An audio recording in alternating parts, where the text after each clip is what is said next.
We'll never forget something to tell the grandkids. For some, it was even more special. I had a kidney transplant 5 weeks ago, so it's really the first day out of that. We've had 12 years on the slide and we're on our way back up. This day means everything. Going down to Wembley with my granddaughter is a very special day. I don't think you can get any better, can you? It's never going to happen again. For me or Bradford City.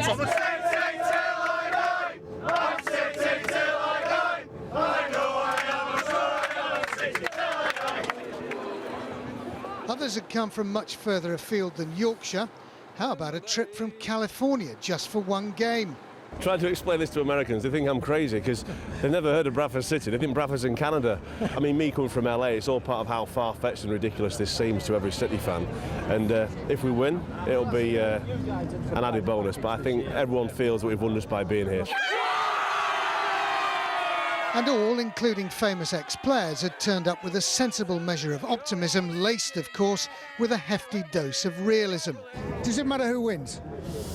It does matter, doesn't it? Because we all want to win, but I know what you're saying. No, it doesn't. I think football wins today. I mean, all the negative things that the club's had over the past 10, 12 years, I mean, relegations, administrations, they deserve all this because there's been so many downs. It's fantastic for them. Whatever happens, it's going to be a fantastic day out. We're going to enjoy it and we'll remember this for as long as we live, without a doubt. Whatever the score, it doesn't matter. We beat the Arsenal, we beat the Villa. Who knows what's going to happen today?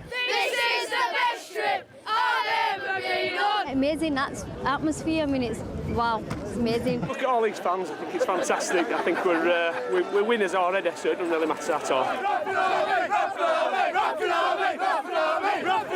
Back in Bradford, there were special Sunday morning prayers at the cathedral.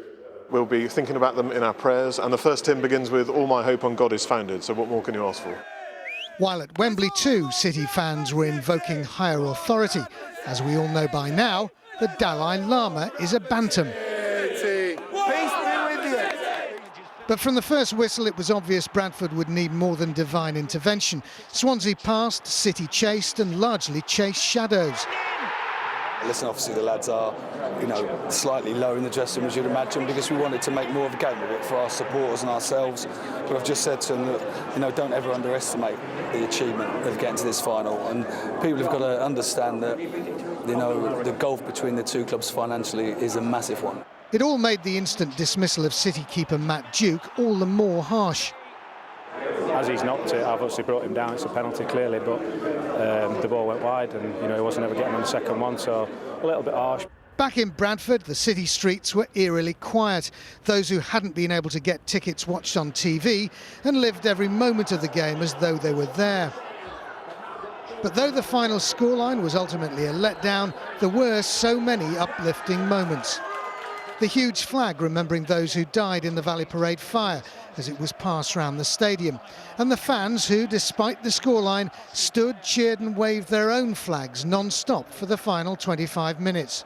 It was the highlight of the day for me, the way our supporters kept behind the team. I thought that absolutely fantastic, and I'd like to thank every one of them. Unbelievable. I mean, even when we didn't have a shot, they were still singing, and the big cheer at the end when we got a shot, and they've been magnificent. It just shows you what a big team we are. When you see that potential in there, is amazing. I was nearly crying more than once with that. Amazing. Absolutely amazing. I think the atmosphere was the best of it. The crowd put the other crowd to shame. Our crowd were better. It was fantastic atmosphere, but we just couldn't give them a game, could we?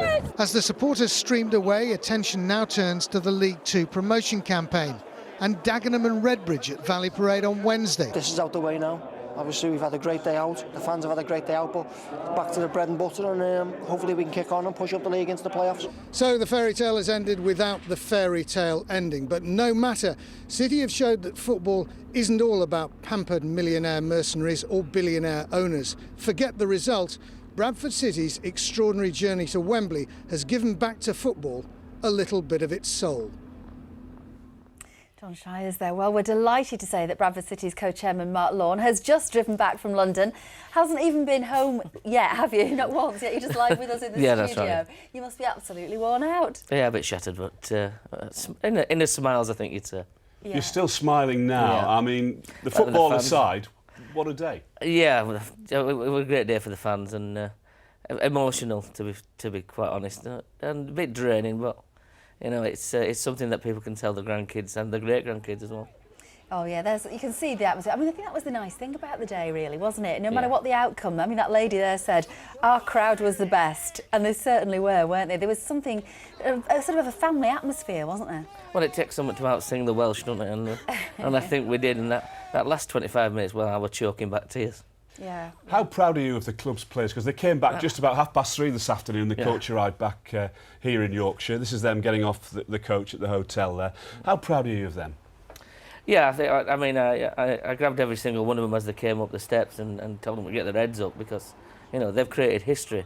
We're the only 4th division side to get to a Wembley final, and the gulf showed. I mean, it's got to be quite honest, Swansea were a great team, and sometimes you've got to put your hands up and say, better team won.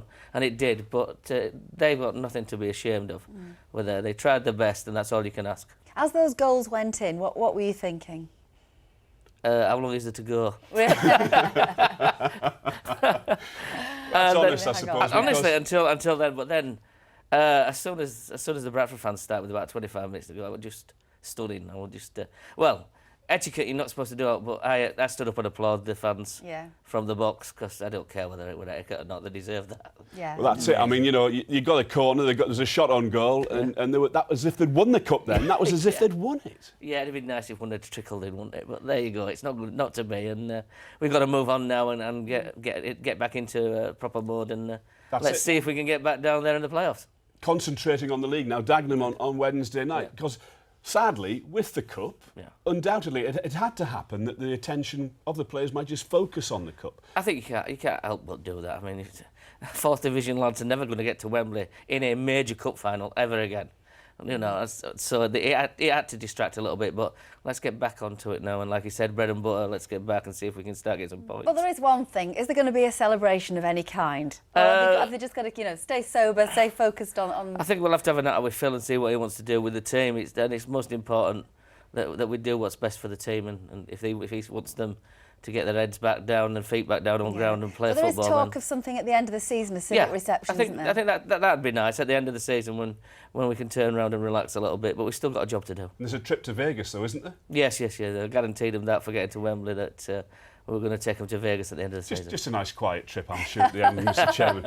Mark, thank you so much for coming and seeing us again tonight. Still got that smile on your face. You've been there when we've won, and with Arsenal and Wigan and Villa. You've always come in and talked to us here on Calendar. Yeah. We really take our hats off to your club. It's been a fantastic. Can I just say congratulations to anybody's watching from Swansea, and what they did at the end, the guard of honour. I think that was just something a little bit classy. Touch of class. Mark. Football was the winner, as they say. It certainly was. Thank you so much for joining us this evening. You are watching the ITV News. This is Calendar. Still lots to come on the programme, including the week ahead with Mr. Mitchell. The big question is it going to be a week in which the weather gets warmer? It's about time it did. Join me soon. I'll let you know. But next tonight, police have launched an investigation after the death of a dog, which has been described as one of the worst